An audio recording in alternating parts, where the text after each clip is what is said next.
10 mars 1945, 2 heures. Quartier de Nihonbashi, Tokyo. Le crayon tremblait violemment dans la main du coordinateur des urgences alors qu'il tentait d'écrire dans le registre du district, consignant des mots qui hantaient les survivants pour des générations. La pluie est en feu. L'air même que nous respirons est devenu flamme. Par la fenêtre du poste de secours, il fut témoin de quelque chose qui défiait 4 années de propagande militaire japonaise.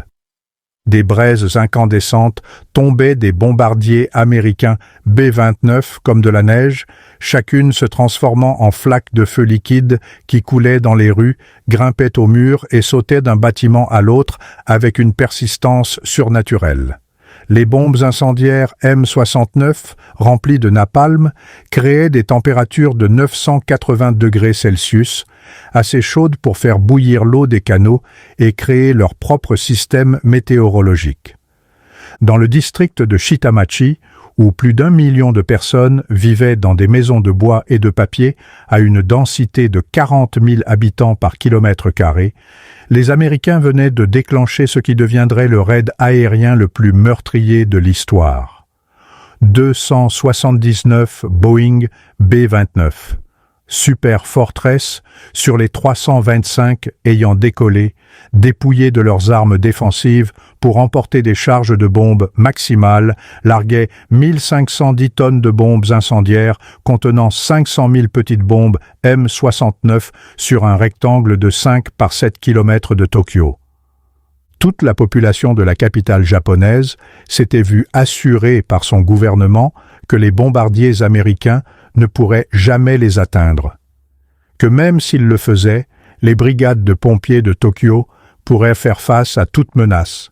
Ce qu'aucun d'eux ne savait, c'est que ce moment déclencherait la transformation psychologique la plus profonde de l'histoire du Japon.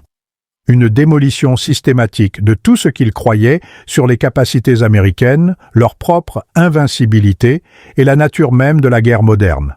Les mathématiques de la destruction du Japon s'écrivaient non pas dans les défaites militaires sur des îles lointaines, mais dans des rivières de feu liquide traversant les rues de leur capitale, dans des températures qui réduisaient les corps humains en cendres en quelques secondes, et dans les statistiques de production des usines américaines qui révéleraient bientôt le véritable désespoir de leur cause. L'effondrement avait commencé des mois plus tôt, bien que peu au Japon l'aient reconnu. Fin 1944, le B-29 Super Fortress était devenu opérationnel depuis des bases dans les îles Mariannes, Saipan, Tinian et Guam, capturées après des combats brutaux cet été-là. Ces îles, à seulement 2400 km de Tokyo, plaçaient les îles métropolitaines japonaises à portée du bombardier le plus nouveau et le plus avancé d'Amérique. Parmi ceux préparant la tempête à venir se trouvait le major général Curtis LeMay, qui prit le commandement de la 21e Bomber Command le 20 janvier 1945. Vétéran de la campagne de bombardement en Europe, LeMay hérita d'une campagne de bombardement de précision qui échouait spectaculairement. Les bombardements à haute altitude depuis 9100 mètres avaient obtenu moins de 5% de précision à cause d'un phénomène météorologique que les Américains venèrent de découvrir. Le jet stream, avec des vents atteignant 400 km par heure, dispersant les bombes à des kilomètres de leur cible. Les B-29 eux-mêmes, merveilles technologiques coûtant chacune 639 000 $, l'équivalent de 11 millions aujourd'hui, souffraient de pannes de moteurs chroniques à haute altitude. Les 4 moteurs Wright Air 3350, les moteurs d'avion les plus puissants jamais produits en série, avaient une tendance inquiétante à prendre feu durant les longues montées en altitude. En janvier 1945, plus de B-29 avaient été perdus à cause de défaillances mécaniques que par l'action ennemie. Mais le premier véritable choc pour les présomptions japonaises vint d'une source inattendue, la chimie américaine. À l'université Harvard, une équipe dirigée par le docteur Louis Fisher travaillait depuis 1942 sur un problème spécifiquement conçu pour le Japon. Il savait que 90% des bâtiments de Tokyo étaient construits en bois, bambou et papier. Les bombes incendiaires traditionnelles remplies de magnésium ou de termites brûlaient intensément, mais brièvement. Ce que Pfizer créa était quelque chose de totalement différent, une essence gélifiée et collante qui adhérerait à toute surface et brûlerait jusqu'à 30 minutes. La formule était trompeusement simple, celle d'aluminium d'acide naphthénique et d'acide palmitique mélangé à de l'essence. Ils l'appelèrent napalm à partir des premières syllabes de naphthénate et palmitate. Quand Pfizer acheva la formule le 14 février 1942, il avait créé ce qui deviendrait l'une des armes les plus redoutées du XXe siècle.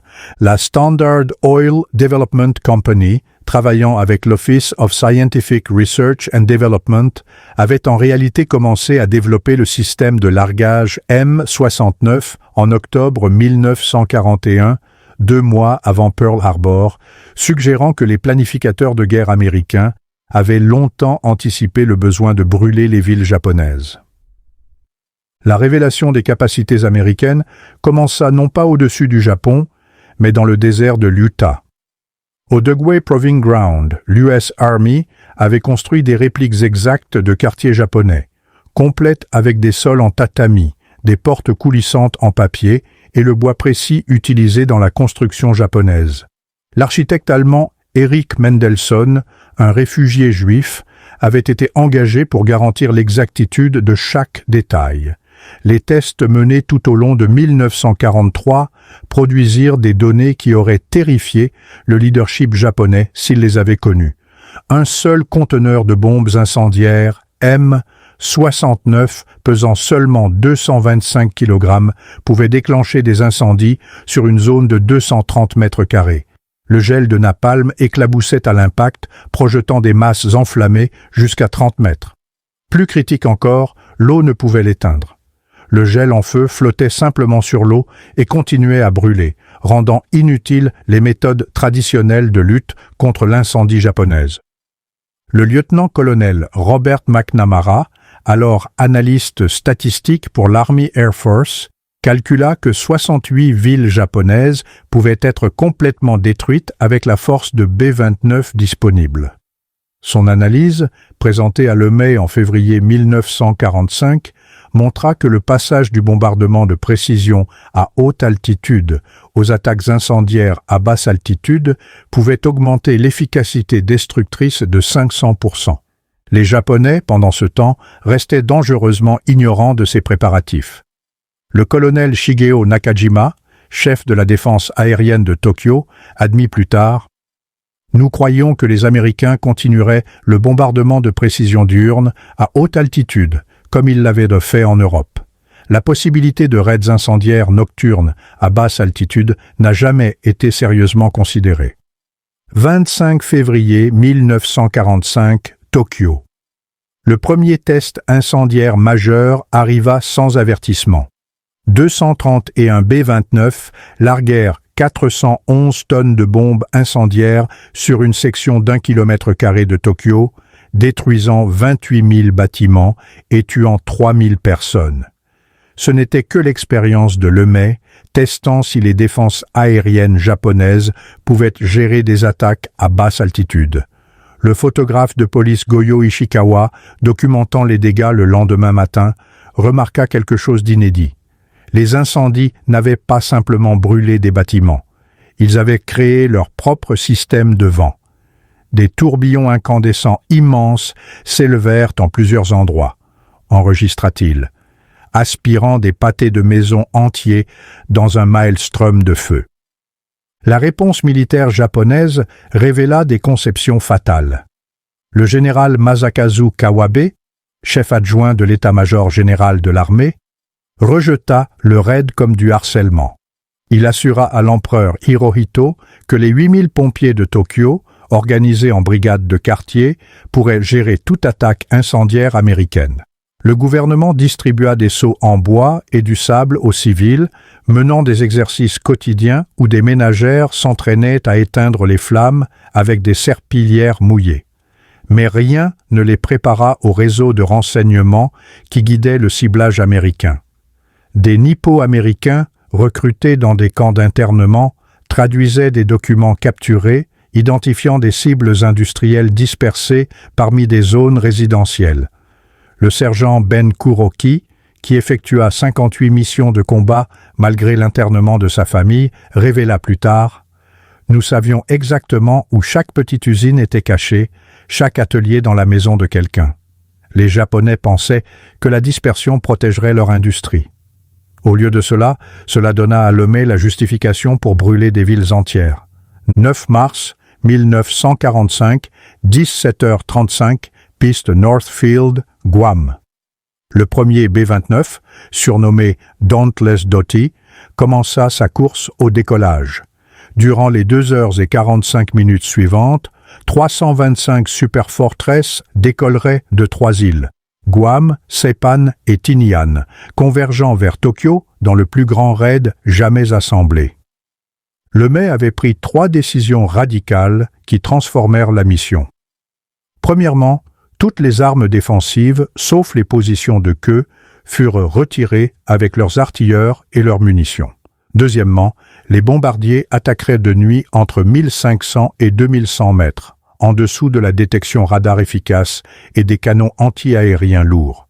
Troisièmement, chaque avion porterait 40 conteneurs de bombes, contenant 1520 bombes incendiaires, M69 individuelles, soit le double de la charge de bombe normale. L'avion Pathfinder, arrivant au-dessus de Tokyo à 0h08 le 10 mars, marqua la zone cible avec des bombes au napalm en un gigantesque X enflammé. La force principale suivit, larguant ses bombes incendiaires selon un schéma calculé conçu pour créer un anneau de feu qui piégerait les résidents à l'intérieur. Le mitrailleur de queue, le sergent James Jim Crandall, observa les premiers impacts de bombes. D'abord, cela ressemblait à de la neige argentée qui tombait. Puis chacune se transforma en une flaque de feu d'environ 3 mètres de large. En quelques minutes, des milliers de ces flaques fusionnèrent en rivières de feu traversant les rues. Les conditions météorologiques, des vents de surface de 70 à 110 km/h du sud-ouest, se révélèrent catastrophiques pour les résidents de Tokyo.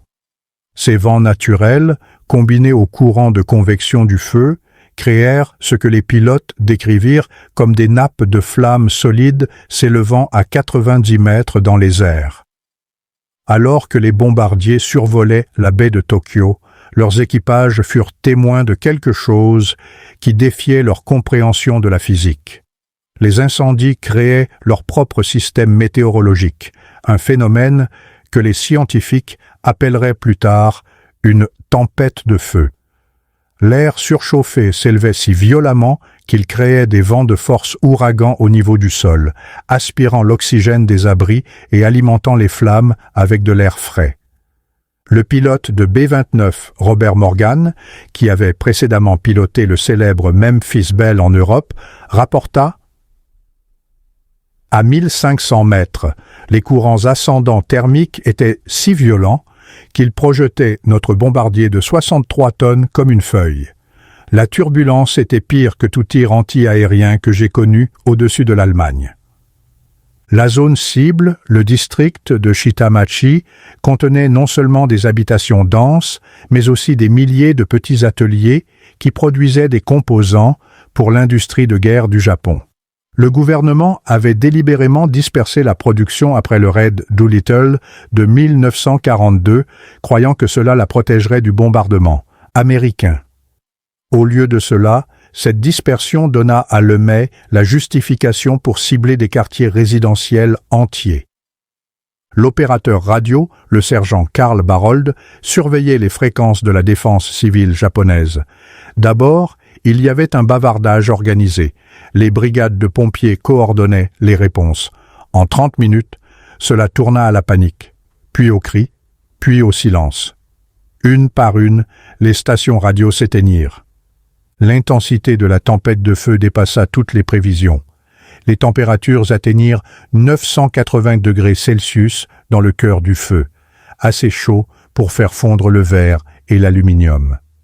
La rivière Sumida, où les résidents fuyaient pour se mettre en sécurité, commença à bouillir. Les rues asphaltées se liquéfièrent, piégeant ceux qui tentaient de fuir. Vers 2h30, 2h30 après le début du raid, la destruction avait atteint une ampleur qui brisa la compréhension japonaise de la guerre.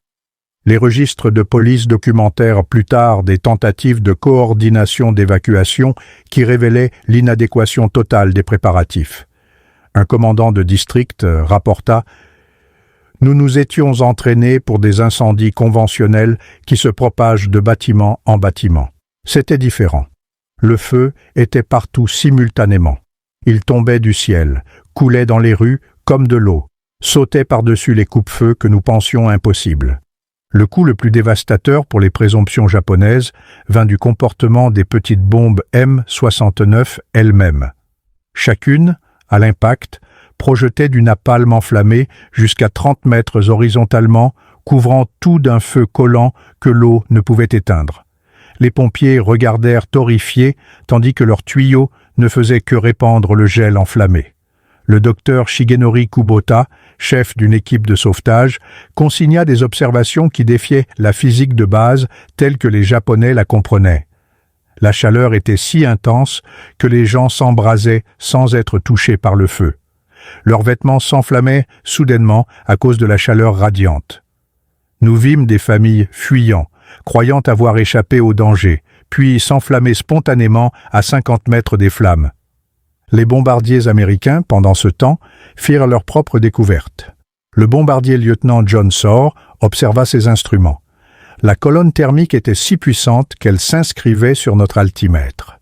Nous étions supposément à 1500 mètres, mais la chaleur nous poussait jusqu'à 2100, même 2400 mètres. La ville entière était devenue un haut fourneau. À l'aube du 10 mars, l'ampleur de la destruction défiait toute compréhension. Les photos de reconnaissance prises par des F-13, des B-29 modifiés, montraient que 40 km² de Tokyo avaient été incinérés. Les images révélaient quelque chose qui stupéfia les interprètes de photos américains. Des quartiers entiers avaient simplement disparu. Pas endommagés, pas brûlés, mais complètement effacés de l'existence. Les rapports de police japonais saisis après la guerre documentèrent le bilan immédiat. 83 793 morts confirmés, bien que les autorités aient admis que de nombreux corps avaient été complètement consumés par le feu. 267 171 bâtiments détruits, plus d'1 million de sans-abri. Mais ces statistiques ne pouvaient capturer l'impact psychologique. Masako Tsuchika, 16 ans, qui survécut en s'immergeant dans un réservoir d'eau jusqu'à ce que le feu passe, émergea pour trouver son quartier entier disparu. Il n'y avait aucun point de repère, pas de rue, juste de la cendre grise aussi loin que je pouvais voir. Je ne pouvais pas trouver l'endroit où ma maison avait été. Tous ceux que je connaissais étaient morts ou disparus. La rupture de l'autorité civile fut immédiate et complète. Les pompiers de Tokyo, qui avaient assuré avec confiance aux citoyens qu'ils pouvaient gérer tout raid aérien, cessèrent d'exister en tant que force organisée en 2 heures. Sur 8000 pompiers, plus de 1000 moururent la première nuit, avec des centaines d'autres grièvement brûlés. Leur équipement, principalement des pompes à bras et des échelles en bois, s'avéra totalement inutile contre le napalm. Dans les jours suivants le 10 mars, Tokyo fit face à une crise qui exposa la fragilité des préparatifs japonais. Le gouvernement n'avait aucun plan d'urgence pour des pertes civiles à cette échelle.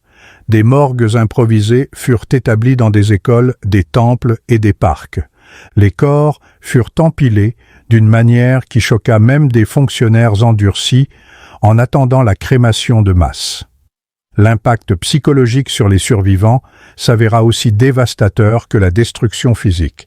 Yoshiko Hashimoto, cherchant sa mère parmi des milliers de cadavres, décrivit des scènes qui défiaient la compréhension humaine. Les corps étaient tous noirs, réduits à la taille d'enfants. On ne pouvait distinguer les hommes des femmes, les adultes des enfants. Certains étaient fusionnés dans des étreintes, des familles mortes en se tenant les unes les autres. La réponse du gouvernement révéla son manque total de préparation. L'empereur Hirohito, visitant les zones détruites le 18 mars, fut visiblement secoué. Son aide de camp, Michihiko Kojima, nota. Sa Majesté resta silencieuse longtemps, puis dit « Tokyo est devenu un champ brûlé. La capitale de l'Empire est devenue un champ brûlé. » Pourtant, même cette dévastation ne changea pas immédiatement la stratégie militaire japonaise. Le gouvernement ordonna une production accrue de lances en bambou pour que les civils repoussent l'invasion américaine anticipée, tout en supprimant les informations sur l'ampleur réelle du raid. Les journaux avaient interdiction de publier les chiffres des victimes ou des photos de la destruction. La destruction systématique des villes japonaises suivit un calendrier soigneusement planifié. Le 11 mars, alors que Tokyo brûlait encore, 285 B-29 frappèrent Nagoya, centre de l'industrie aéronautique du Japon. L'usine de moteurs Mitsubishi, qui produisait 40% des moteurs d'avions japonais, reçut des impacts directs de 1757 tonnes de bombes incendiaires. Hitoshi Tanaka, ouvrier d'usine, regarda depuis une colline son lieu de travail disparaître. Les Américains larguèrent le feu selon des motifs parfaits, comme des fermiers plantant du riz. Chaque bombe créait un carré de feu, et les carrés fusionnaient en un océan de flammes. En 20 minutes, des usines qui avaient pris des années à construire avaient disparu. La logique industrielle de la campagne fut implacable. Osaka, deuxième plus grande ville du Japon et centre de production textile, reçut 274 B-29 le 13 mars. Les raids détruisirent 21 km², éliminant 134 usines de guerre. Kobe, le grand port et centre de construction navale, perdit 18 km² le 16 mars, incluant les chantiers navals Kawasaki et les usines d'aviation. La précision de la sélection des cibles américaines révéla un réseau de renseignements que les Japonais n'avaient pas imaginé. De petits ateliers cachés dans des zones résidentielles, des usines non marquées dans des écoles reconverties, même des maisons individuelles où des familles assemblaient des composants d'avions, tout fut systématiquement détruit. Des enquêtes d'après-guerre révélèrent que les renseignements américains, aidés par des archives commerciales d'avant-guerre et des traducteurs nippo-américains, avaient cartographié toute l'infrastructure industrielle du Japon. En avril 1945, l'impact cumulatif du bombardement incendiaire produisait ce que les psychiatres militaires japonais appelèrent l'effondrement spirituel parmi la population civile. Des rapports de police secrète découverts après la guerre documentèrent un défaitisme croissant, les citoyens remettant ouvertement en question si l'empereur était divin, s'il ne pouvait les protéger des bombes américaines. Le lieutenant-général Norio Tazoe, responsable de la défense aérienne de la patrie, admit dans un interrogatoire d'après-guerre « Après les raids de mars, je savais que nous ne pouvions pas gagner. Les Américains pouvaient détruire n'importe quelle ville à volonté. Nous n'avions aucune défense contre les attaques incendiaires nocturnes. » Le coup le plus dévastateur au moral japonais vint d'une source inattendue, les tracts américains largués avant les raids. Ces avertissements, initialement rejetés comme de la propagande, commencèrent à prédire avec exactitude quelle ville serait détruite. L'impact psychologique de savoir que la destruction arrivait, mais d'être impuissant à l'empêcher, s'avéra écrasant. Le politologue Masao Maruyama, survivant des raids, écrivit plus tard « Les tracts détruisirent notre concept de la mort au combat. Ce n'était pas la guerre. C'était une extermination programmée. Les Américains annonçaient qu'ils brûleraient nos villes. Puis, ils faisaient exactement cela. Nous n'étions pas vaincus. Nous étions traités. » Les statistiques de la campagne en expansion défiaient la compréhension japonaise. Après le premier blitz de feu de mars qui détruisit 83 km² en 10 jours, le mai travailla systématiquement à travers les centres urbains du Japon.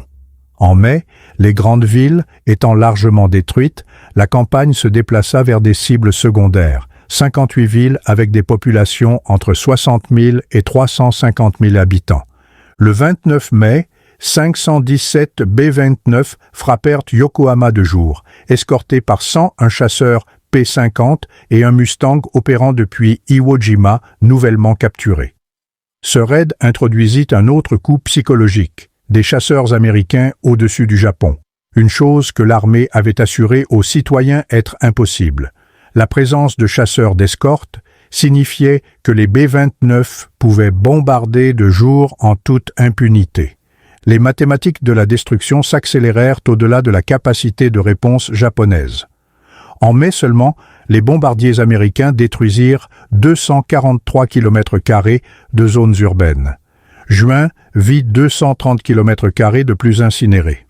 En juillet, les B-29 manquaient de cibles, forçant les planificateurs de mission à revisiter des villes déjà brûlées pour détruire les efforts de reconstruction.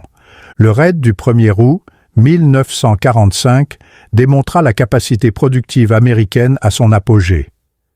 836 B-29 attaquèrent 4 villes simultanément dans le plus grand raid de la guerre. Hachioji, une ville de 80 000 habitants à l'ouest de Tokyo, fut détruite à 80% en une seule nuit. Toyama, un centre de production d'aluminium, subit 99,5% de destruction, l'annihilation la plus complète de toute ville dans la guerre.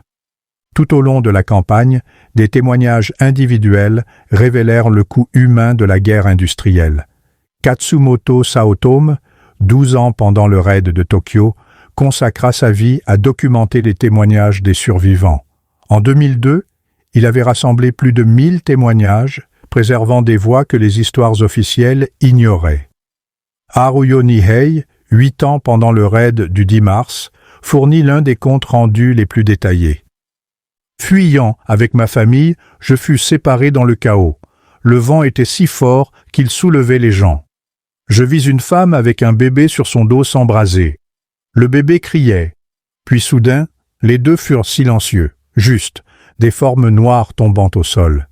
Elle survécut par chance quand son père, qu'elle ne reconnut pas dans l'obscurité et le chaos, se jeta sur elle alors que des débris enflammés tombaient. Nous fûmes ensevelis sous d'autres corps, qui nous protégèrent de la chaleur.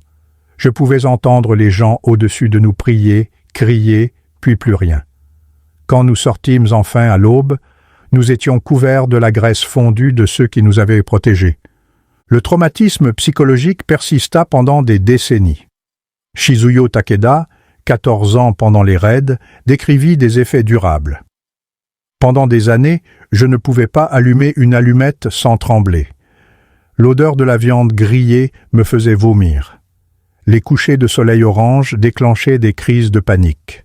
Nous avons survécu, mais nous n'avons jamais vraiment quitté cette nuit-là. Les réponses médicales aux bombardements incendiaires révélèrent l'insuffisance des préparatifs japonais. Le docteur Shigenori Kubota, menant une équipe de sauvetage le 10 mars, documenta des blessures dépassant l'expérience médicale. Nous vîmes des gens dont les poumons avaient été calcinés par de l'air, surchauffés. Ils étaient vivants, mais ne pouvaient respirer.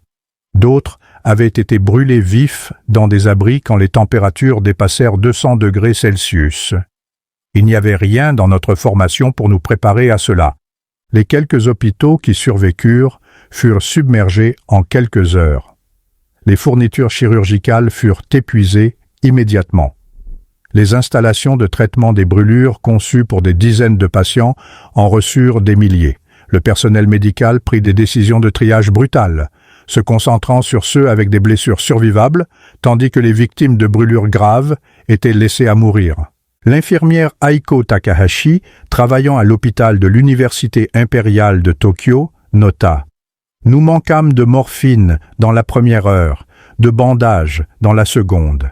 À l'aube, nous déchirions nos propres uniformes pour les pansements. Les cris ne cessèrent jamais. Quand je m'effondrais finalement d'épuisement 2 jours plus tard, je pouvais encore les entendre dans mon sommeil. » La crise de santé publique s'étendit au-delà des pertes immédiates. Avec les systèmes d'eau détruits et les corps se décomposant dans les ruines, des épidémies menacèrent les survivants. La typhoïde, la dysenterie et les infections respiratoires se propagèrent rapidement dans les centres de réfugiés surpeuplés. Le gouvernement, se concentrant sur le maintien de la préparation militaire, n'alloua que des ressources minimales aux soins médicaux civils. Derrière la campagne de bombardement se trouvait une opération de renseignement d'une portée sans précédent. Le Joint Target Group à Washington avait passé 2 ans à analyser l'infrastructure urbaine du Japon en utilisant des plans d'assurance d'avant-guerre, des guides touristiques et des annuaires professionnels. Il connaissait l'emplacement de chaque usine significative, la disposition de chaque grande ville, même les matériaux de construction des différents quartiers. Des linguistes nippo-américains recrutés dans des camps d'internement fournirent des renseignements cruciaux. Le sergent Roy Matsumoto, dont la famille était internée à Jerome, Arkansas, alors qu'il servait en Birmanie, révéla plus tard « Nous traduisions des documents capturés montrant où les usines avaient été relocalisées. Le journal d'un soldat mort pouvait mentionner que sa sœur travaillait dans un atelier caché de pièces d'avion. Chaque information allait dans les dossiers de cible. L'Office of Strategic Services, OSS, avait des agents rapportant depuis des pays neutres, suivant la production industrielle japonaise à travers des manifestes d'expédition et des documents commerciaux. L'homme d'affaires suédois Vidar Bagge, travaillant secrètement pour les renseignements américains, fournit des rapports détaillés sur la production japonaise d'huiles synthétiques qui guidèrent la sélection des cibles. Plus remarquablement, les décodeurs américains lisaient les communications militaires japonaises tout au long de la campagne. Ils savaient quelles villes avaient des défenses aériennes fonctionnelles, où les chasseurs de nuit étaient stationnés, même quand les pénuries de carburant clouaient au sol les intercepteurs.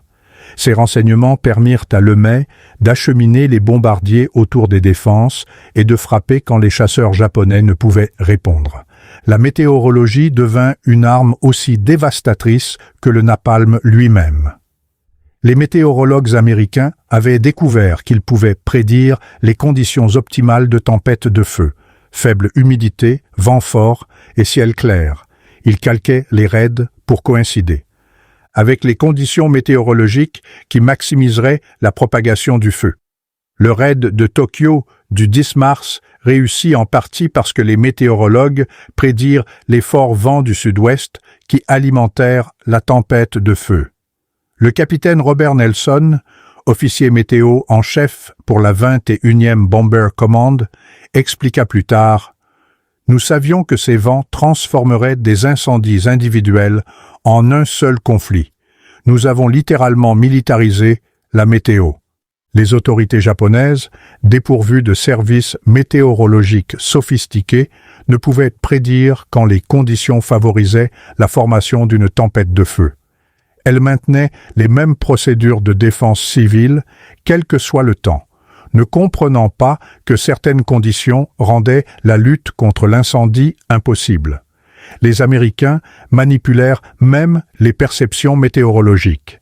Ils menèrent délibérément des raids de nuisance par mauvais temps, forçant les défenseurs japonais à maintenir les alertes pendant les tempêtes. Puis, quand les conditions parfaites de tempête de feu survenaient, les défenses étaient épuisées par les fausses alertes.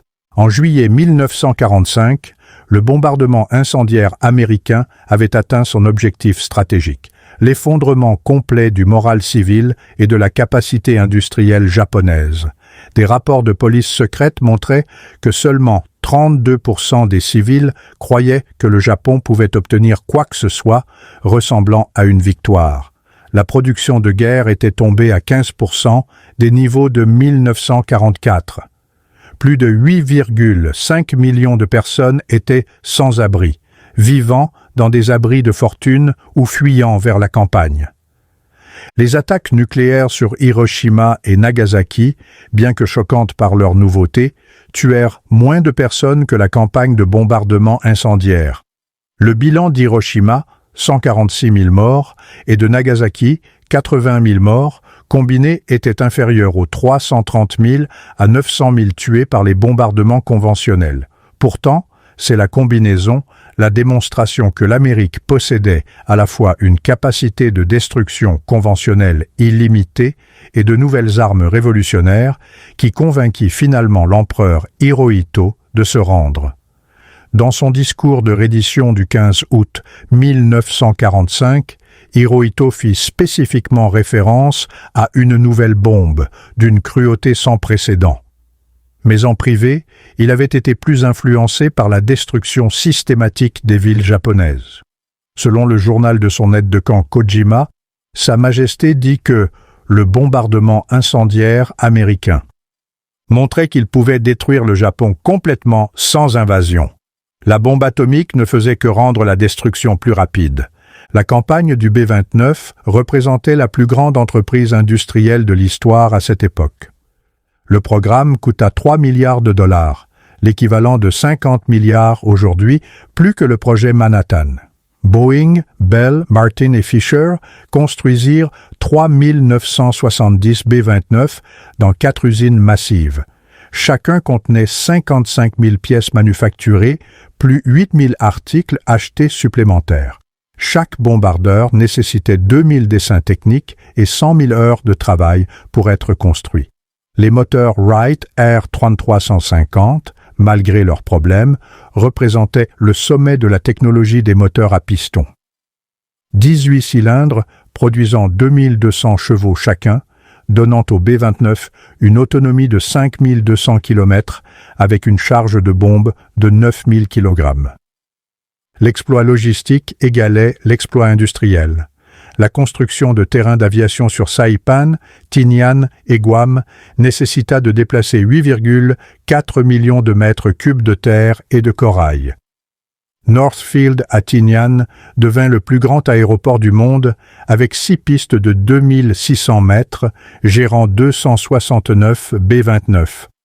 Les ingénieurs installèrent 24 000 km de câbles de communication et construisirent des réservoirs de carburant contenant 60 millions de litres d'essence aviation. L'existence même de cette infrastructure au milieu de l'océan Pacifique démontra des capacités américaines au-delà de la compréhension japonaise. L'amiral Soemu Toyoda admit plus tard « Nous ne pouvions pas construire un seul terrain d'aviation adéquat sur des îles que nous tenions depuis des décennies. Les Américains en construisirent des dizaines sur des îles qu'ils venaient de capturer alors qu'ils combattaient encore. » Les bombardements atomiques d'Hiroshima et de Nagasaki doivent être compris dans le contexte de la campagne de bombardement incendiaire.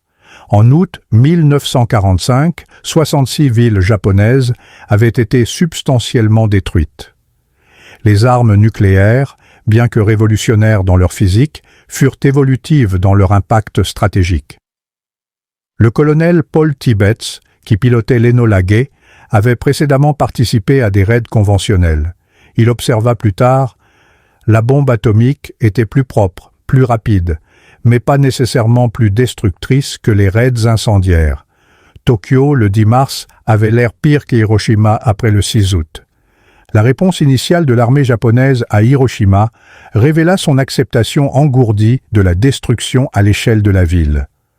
Beaucoup de dirigeants supposèrent qu'il s'agissait simplement d'un autre bombardement incendiaire jusqu'à ce que les effets des radiations deviennent apparents. La première réaction du général Kawabe fut le soulagement qu'un seul avion soit impliqué, signifiant que l'Amérique ne pouvait avoir beaucoup de telles armes. Ce que les bombes atomiques fournirent, ce fut l'efficacité, la destruction d'une ville entière avec un seul avion plutôt que des centaines. Cette efficacité, combinée aux effets des radiations qui tuèrent les survivants des semaines plus tard, convainquit finalement les partisans de la ligne dure japonaise que continuer la résistance était futile.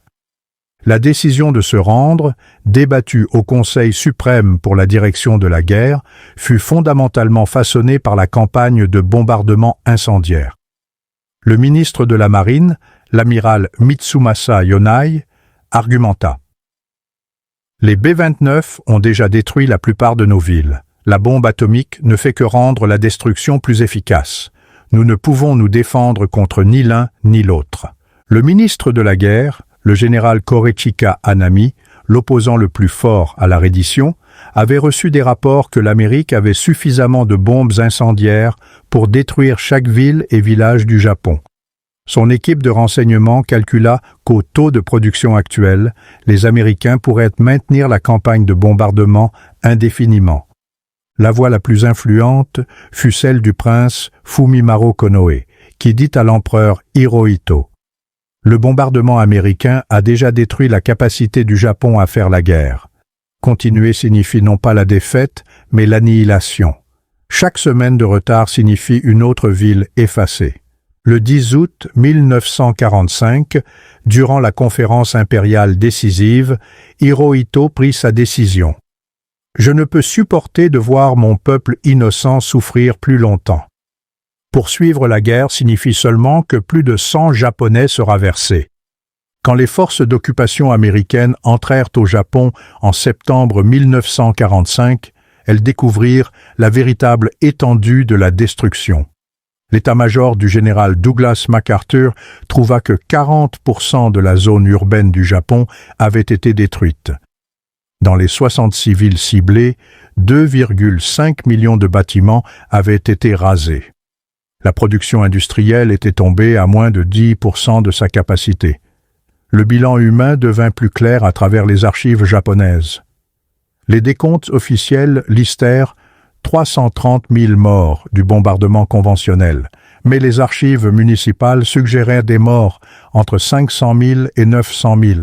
Des millions d'autres souffrirent de blessures permanentes, de brûlures, de dommages respiratoires dus à l'inhalation de fumée, de traumatismes psychologiques qui dureraient toute une vie. Les ingénieurs américains inspectant les dégâts furent choqués par leur propre succès. Le colonel John Montgomery, inspectant Tokyo, écrivit « Il y a des zones de 13 à 16 km² où absolument rien ne subsiste. Pas des décombres, pas des fondations, juste de la cendre grise. Cela ressemble à la surface de la Lune. » L'United States Strategic Bombing Survey, mené immédiatement après la reddition, conclut que le Japon se serait rendu d'ici novembre 1945 sans bombes atomiques ni invasion, uniquement sur la base de la campagne de bombardement conventionnel et du blocus naval. Dans les décennies après la guerre, les survivants du bombardement incendiaire s'organisèrent pour préserver leurs expériences. Katsumoto Saotome établit le Centre des raids de Tokyo et des dommages de guerre en 2002, créant une archive de plus de 3000 témoignages de survivants. Son travail révéla des histoires que les histoires officielles avaient ignorées.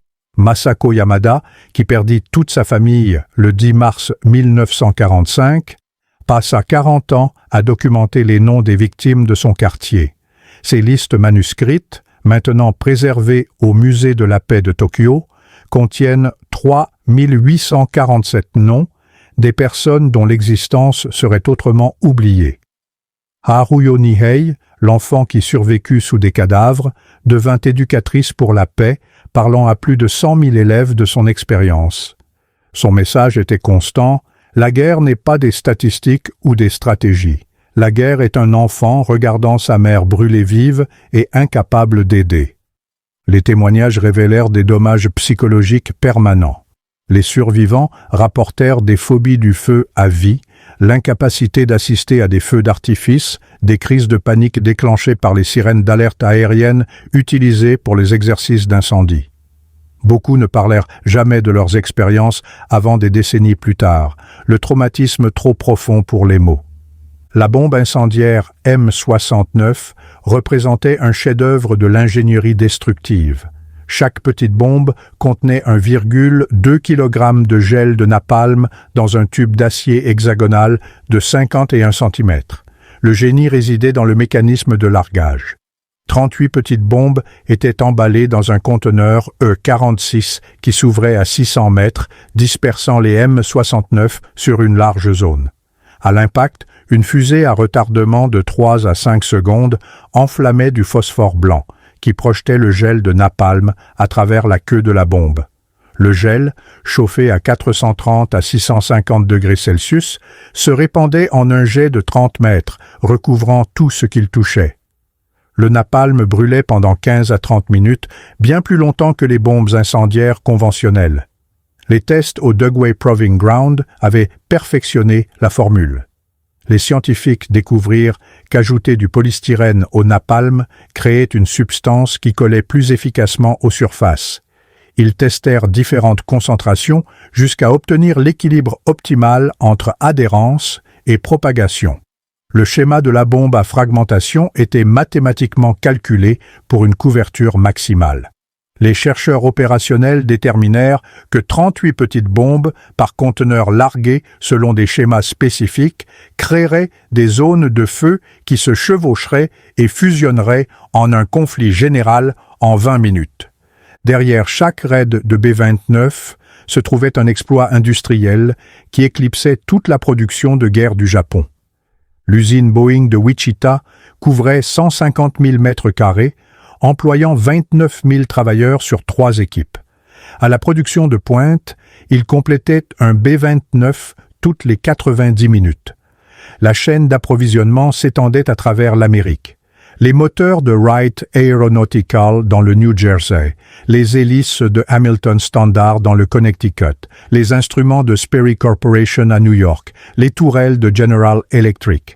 Chaque composant nécessitait sa propre vaste infrastructure de production. L'aluminium seul racontait l'histoire de la puissance industrielle américaine. Chaque B-29 nécessitait 27 000 kg d'aluminium. L'usine Alcoa au Tennessee, alimentée par l'électricité de la TVA, produisait plus d'aluminium en un mois que le Japon n'en produisait en un an. L'électricité requise pour la production d'aluminium dépassait la génération électrique nationale totale du Japon. La chaîne de formation égalait l'effort industriel. En 1945, l'Amérique diplômait 1000 membres d'équipage de B-29 par mois à partir de bases d'entraînement au Kansas, au Nebraska et au Nouveau-Mexique. Chaque équipage subissait 6 mois d'entraînement, incluant 400 heures de vol avant son déploiement dans le Pacifique. La campagne de bombardement incendiaire révolutionna la doctrine du bombardement stratégique. Les théories précédentes, développées par le général italien Giulio Douhet et le général américain Billy Mitchell, avaient mis l'accent sur le bombardement de précision de cibles spécifiques. La campagne de Lemay prouva que la destruction de zones pouvait être plus efficace que la précision, particulièrement contre une industrie dispersée. La campagne valida la théorie de délogement de l'économiste John Kenneth Galbraith. Détruire les maisons des travailleurs était plus efficace que bombarder les usines. Les travailleurs sans abri, sans nourriture ni transport, ne pouvaient maintenir la production même si les usines survivaient. L'analyse d'après-guerre révéla la brillance stratégique de la campagne. En détruisant les zones urbaines, le bombardement força le Japon à évacuer 8,5 millions de personnes vers la campagne, créant une crise de réfugiés qui consommait les ressources nécessaires à la production de guerre. Les systèmes de transport s'effondrèrent sous le fardeau du déplacement des réfugiés, empêchant les matières premières d'atteindre les usines survivantes. La stratégie psychologique s'avéra également sophistiquée. En annonçant les cibles à l'avance par des tracts, les Américains créèrent des migrations de panique qui perturbaient la production plus que le bombardement réel. Les travailleurs fuyaient les villes menacées, abandonnant leurs postes des jours avant que les raids n'aient lieu. La décision du général Curtis LeMay de passer du bombardement de précision à haute altitude au bombardement de zone à basse altitude représenta l'une des décisions de commandement les plus conséquentes de la guerre. Le 7 mars 1945, il fit ce choix unilatéralement, n'informant même pas son supérieur, le général Henry Ap Arnold, avant le premier raid. LeMay écrivit plus tard: « Je me suis réveillé à 2 heures du matin avec la solution. Enlever les armes, voler bas de nuit, n'emporter que des bombes incendiaires.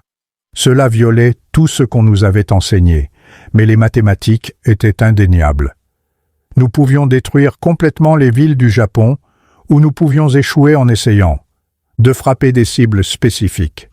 Le fardeau personnel pesait lourdement. LeMay s'attendait à une cour martiale si le raid échouait. Il briefing personnellement chaque équipage, expliquant qu'il leur ordonnait de voler sans défense dans la capitale ennemie. « Si cela ne fonctionne pas, renvoyez-moi chez moi enchaîné », dit-il à son état-major. Le succès justifia son jugement, mais LeMay ne glorifia jamais la décision. Dans ses mémoires, il écrivit « Nous savions que nous allions tuer beaucoup de femmes et d'enfants, mais si la guerre avait continué, des millions de plus seraient de morts dans une invasion. C'était une simple arithmétique, horrible, nécessaire arithmétique. » le bombardement incendiaire altéra fondamentalement la culture et la société japonaise. Le concept de mujo, impermanence, prit un nouveau sens alors que des villes entières disparaissaient du jour au lendemain. L'architecture traditionnelle évoluée sur des siècles se révéla fatalement vulnérable à la guerre moderne. L'urbanisme d'après-guerre refléta le traumatisme du bombardement incendiaire. Les villes furent reconstruites avec de larges boulevards qui pourraient servir de coupe-feu. Les codes du bâtiment imposèrent la construction en béton. Les parcs furent conçus comme zones d'évacuation. La disposition de Tokyo moderne, avec ses espaces ouverts apparemment aléatoires, résulte directement de l'expérience du bombardement incendiaire. La langue japonaise elle-même changea. De nouveaux mots entrèrent dans l'usage courant. Napamudan, bombe au napalm, shoidan, bombe incendiaire, higaisha, victime de bombardement. L'expression yakenohara, champ brûlé, devint synonyme de destruction totale. La littérature et le cinéma luttèrent avec l'expérience pendant des décennies. Le romancier Kobo Abe, témoin de bombardements en Mandchourie, écrivit des œuvres surréalistes explorant les thèmes de la perte d'identité et de la destruction urbaine. Les films d'après-guerre d'Akira Kurosawa présentèrent souvent le feu comme une force destructrice reflétant le traumatisme national. La légalité de la campagne de bombardement incendiaire reste débattue parmi les spécialistes du droit international. La Convention de La Haye de 1907 interdisait le bombardement de villes non défendues, mais les villes japonaises contenaient des cibles militaires et des défenses aériennes, les rendant techniquement des cibles légitimes. Le principe de proportionnalité, que les victimes civiles ne doivent pas être excessives par rapport à l'avantage militaire, était mal défini en 1945. Les planificateurs américains argumentèrent que détruire l'industrie de guerre dispersée justifiait le bombardement de zones. Les critiques soutinrent que créer délibérément des tempêtes de feu pour maximiser les victimes civiles violait les lois de la guerre. Robert McNamara, qui aida à planifier la campagne en tant qu'analyste statistique, réfléchit plus tard. LeMay disait que si nous avions perdu la guerre, nous aurions tous été poursuivis comme criminels de guerre. Et je pense qu'il a raison. Nous nous comportions comme des criminels de guerre. Mais qu'est-ce qui le rend immoral si vous perdez et pas immoral si vous gagnez? Les procès de Nuremberg et de Tokyo établirent de nouveaux précédents pour les crimes de guerre, mais n'abordèrent pas le bombardement allié. Les conventions de Genève de 1949 tentèrent de clarifier les protections pour les civils, largement en réponse aux campagnes de bombardement de zones de la Seconde Guerre mondiale. La manière dont le bombardement incendiaire est commémoré reste contestée entre le Japon et l'Amérique. Au Japon, les raids sont mémorialisés comme une victimisation, avec des musées de la paix à Tokyo, Osaka et d'autres villes exposant des artefacts fondus et des témoignages de survivants. Le 10 mars est observé comme le jour de la paix de Tokyo. La mémoire américaine a largement oublié le bombardement incendiaire, éclipsé par la singularité dramatique de la bombe atomique. Les histoires militaires soulignent le succès stratégique de la campagne pour mettre fin à la guerre sans invasion. Les questions morales qui tourmentèrent McNamara entrent rarement dans le discours public.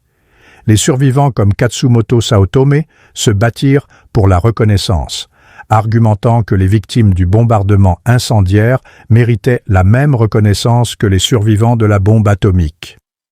Le gouvernement japonais résista longtemps, ne voulant pas compliquer son récit de victimes ou contrarier son allié américain. Des études récentes tentent une évaluation équilibrée.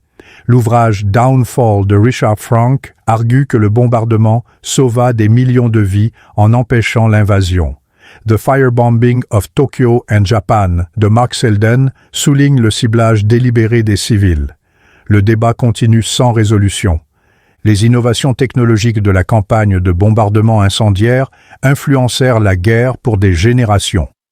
Le napalm, perfectionné pour le Japon, devint une arme standard, utilisée abondamment en Corée et au Vietnam. Le concept de bombe à fragmentation évolua en munitions modernes guidées de précision. Les méthodes de recherche opérationnelle développées pour planifier les raids, analyse statistique, calcul de probabilité, optimisation de systèmes, devinrent une pratique militaire standard. McNamara appliqua plus tard ces mêmes méthodes analytiques en tant que secrétaire à la Défense, avec des résultats controversés au Vietnam. La prévision météorologique pour les opérations militaires progressa significativement. Les techniques développées pour prédire les conditions de tempête de feu contribuèrent à la science météorologique moderne. La compréhension du comportement du feu, des schémas de conflits urbains et des effets thermiques influença l'urbanisme et la réglementation de sécurité incendie dans le monde entier.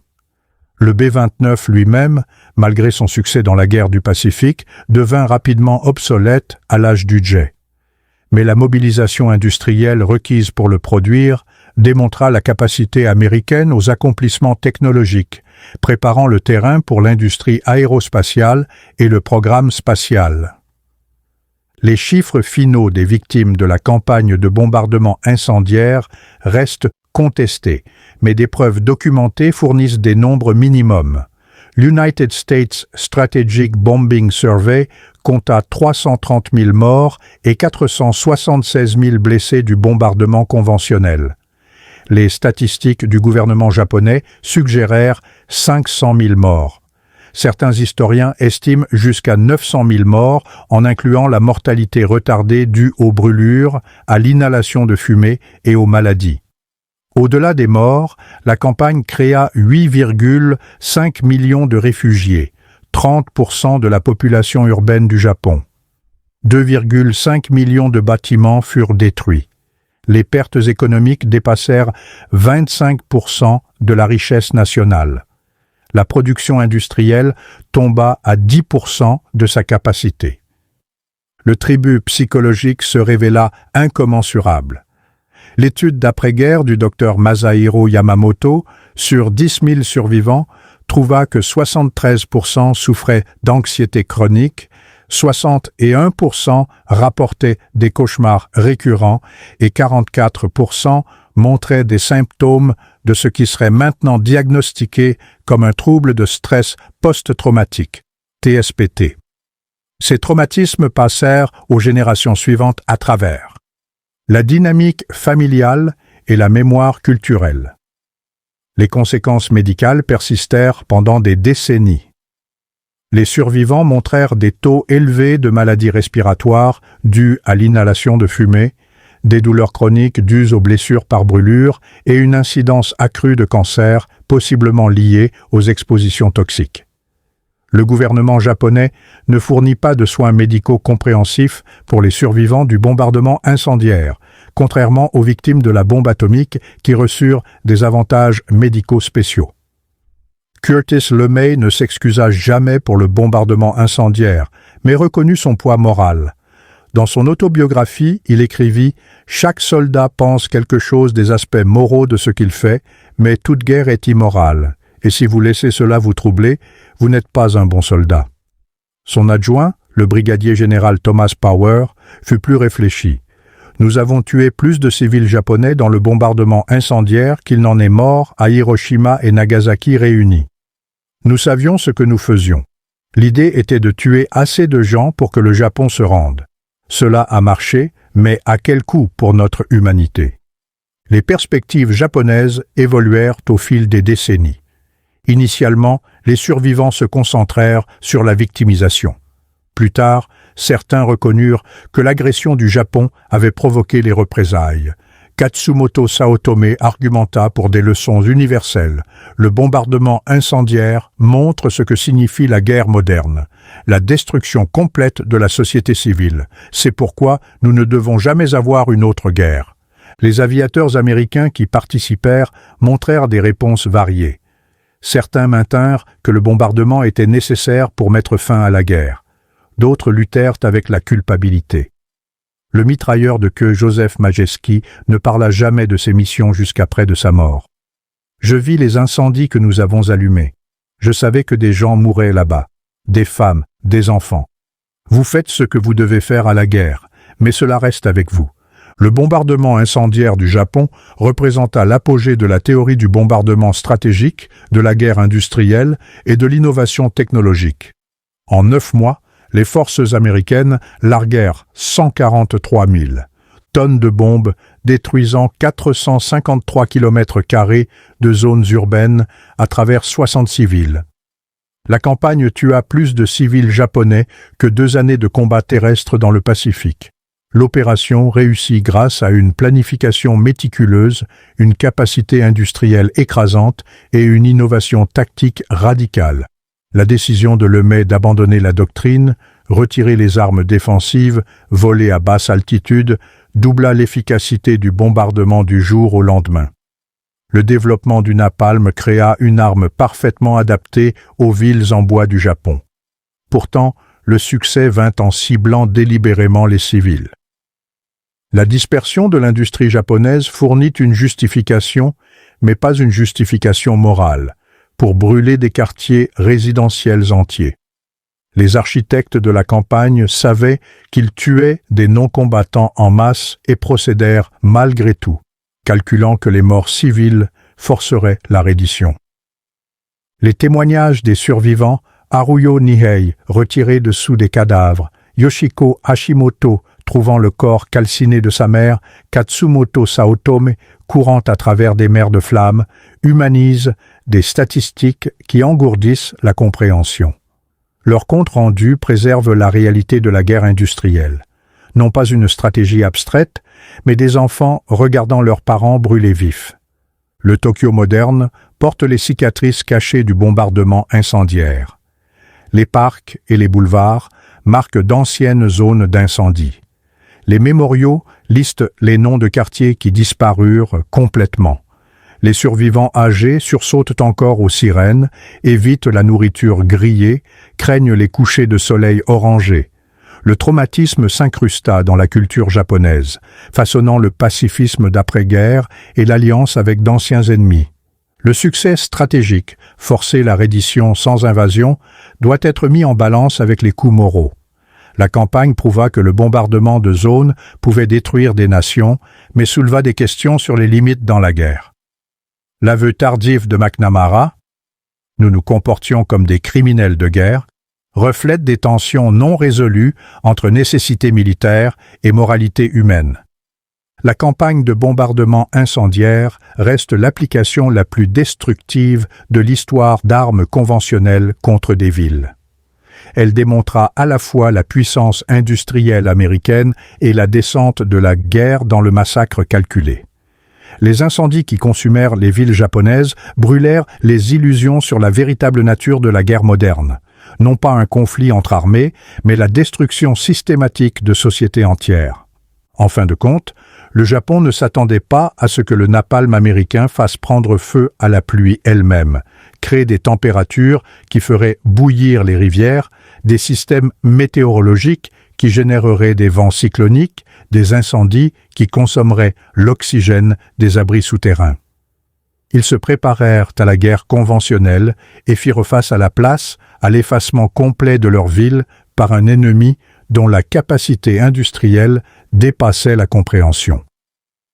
L'héritage reste conflictuel, les questions morales sans réponse.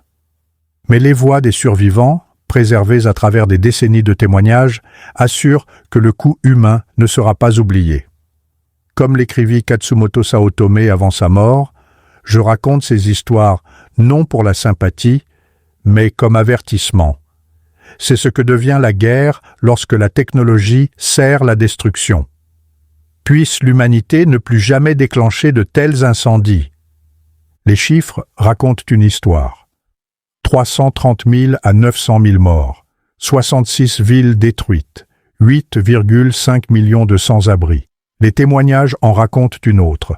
Des enfants devenant orphelins en seconde, des familles disparaissant dans les flammes, des quartiers entiers effacés de l'existence.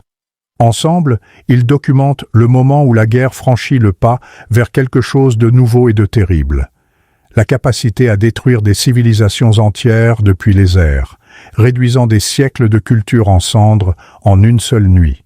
Cette capacité, démontrée pour la première fois au-dessus de Tokyo, le 10 mars 1945, changea à jamais la nature de la guerre et la capacité de destruction de l'humanité.